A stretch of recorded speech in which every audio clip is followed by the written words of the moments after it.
Assalamualaikum warahmatullahi wabarakatuh.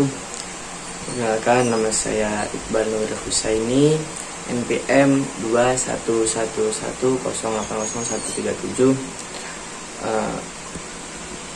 Saya kuliah di UIN Raden Intan Lampung, jurusan Bimbingan Konseling Pendidikan Islam. Di sini saya akan menjelaskan tentang pengertian sumber hukum Islam. Di ayat yang menerangkan yaitu inna anzalna ilaikal kitaba bil haqqi litahkuma bainan nasi bima araqallah, yang artinya sungguh kami telah menurunkan kitab Al-Qur'an kepadamu Muhammad membawa kebenaran agar engkau mengadili antara manusia dengan apa yang telah diajarkan Allah kepadamu. Jadi, kata sumber dalam fikih adalah dari lafaz. Nah, lafaz tersebut terdapat dalam sebagian literatur kontemporer sebagai ganti dan sebutan dalil, atau lengkapnya ad-dalilah syar'iyah.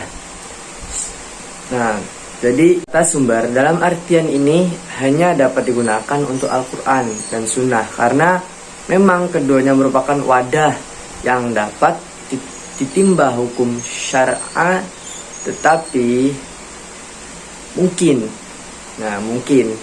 kata ini digunakan untuk ijma dan qiyas, karena keduanya bukanlah wadah yang ditimba norma hukum. Sumber utama hukum ada beberapa. Yang pertama yaitu Al-Quran. Yang kedua As-Sunnah. Hukum Islam, sumber hukum Islam itu ada urutannya berdasarkan penelitian dari Abdul Wahab Khalaf, telah ditetapkan dalam dalil syarak yang menjadi dasar pengambilan hukum yang berhubungan dengan perbuatan manusia. Itu ada 4: Al-Quran, As-Sunnah, Ijma, dan Qiyas. Dari beberapa sumber tersebut, nah di sini ada beberapa mazhab dalam ilmu fikih.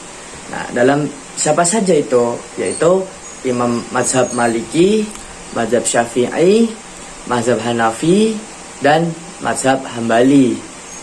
Itu mazhab Maliki, pendirinya adalah Al-Imam Maliki bin Anas Al-Asabahi. Itu mazhab ini dikenal dengan mazhab ahli hadis. Bahkan beliau mengutamakan perbuatan ahli Madinah daripada Habani Wahid.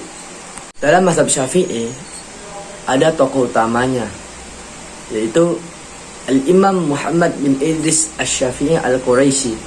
Beliau dilahirkan di Ghuzah pada tahun 150 Hijriah dan wafat di Mesir pada tahun 204 Hijriah. Selanjutnya yaitu mazhab Hanafi. Kenapa dinamakan mazhab Hanafi?